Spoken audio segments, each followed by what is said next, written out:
So మొత్తానికి అయితే 10వ తరగతి చదివినావు అన్న, ఇంత మంచి ఆలోచన చేసినావు, డ్రోన్ స్ప్రేయర్లు తీసుకొచ్చి మంచి రాబడి అయితే తెప్పిస్తున్నావు.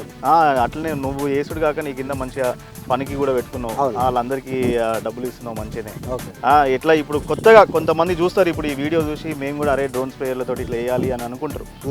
అట్లా వాళ్ళకి కొత్తగా చేయాలి అని అనుకునేటోళ్ళకి మీరు ఎలాంటి సజెషన్స్ ఇస్తారు? అంటే కొత్తగా తెచ్చుకునే వాళ్ళకి ఎప్పుడైనా ఒక ఒక ఒక పర్సన్ పెట్టి నేను ఆపరేట్ చేయించగలుగుతా, నేను ఎక్కడో ఉంటా, నేను ఏదో చేస్తా అంటే ఇది సక్సెస్లే కాదు. మాన్యువల్గా లైవ్లో ఉండి ఆపరేట్ చేయించుకునే వాళ్ళకి మాత్రమే తీసుకోవడానికి ఈజీగా ఉంటుంది. ఏదో నేను హైదరాబాద్లో జాబ్ చేస్తున్నాను, అక్కడ నుంచి వదిలేసి ఇక్కడ 3 మినిట్స్కి 500 వస్తున్నాయని చెప్పేసి తీసుకుంటే సక్సెస్ కాదు.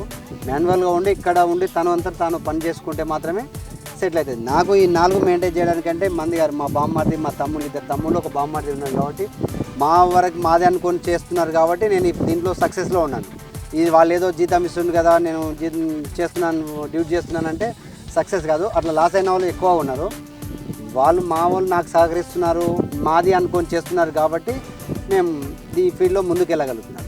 సో చూసిరు కదా, మొత్తానికైతే అన్న 10వ తరగతి చదివినా కూడా మంచి ఆలోచన చేసి ఇప్పుడు ఇంతమందికి పని కల్పించుడు కాక మంచి రాబడి తెప్పించుకుంటుండు. ఎవరైతే కొత్తగా డ్రోన్ స్ప్రేయర్లతోటి మేము కూడా రాబడి తెచ్చుకోవాలి, మంచి సంపాదించుకోవాలి అనుకునేటోళ్ళు, మేమేదో మా దగ్గర డబ్బులు ఉన్నాయి కదా, మేము ఒక 4-5 డ్రోన్లు కొనేస్తాము, వాళ్ళకి ఇచ్చేస్తాము, మేము మా పని చేసుకుంటాము అనుకుంటే కుదరదు. ఎందుకంటే అన్న అంత క్లారిటీగా చెప్పిండు. తన దగ్గర బంధువులనే పనికి పెట్టుకొని వాళ్ళతోటే డ్రోన్ ఆపరేట్ చేయించుకుంటూ తన దగ్గరుండి మొత్తం చూసుకుంటుండు కాబట్టి ఆ రాబడి వస్తుంది, బయట రెంట్లకి ఇస్తుంది.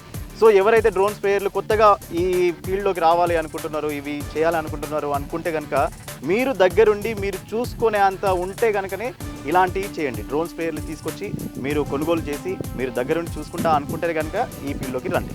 సో ఇదండి మొత్తానికి ఈరోజు ఎపిసోడ్. మళ్ళీ నెక్స్ట్ ఎపిసోడ్లో మళ్ళీ కలుద్దాం.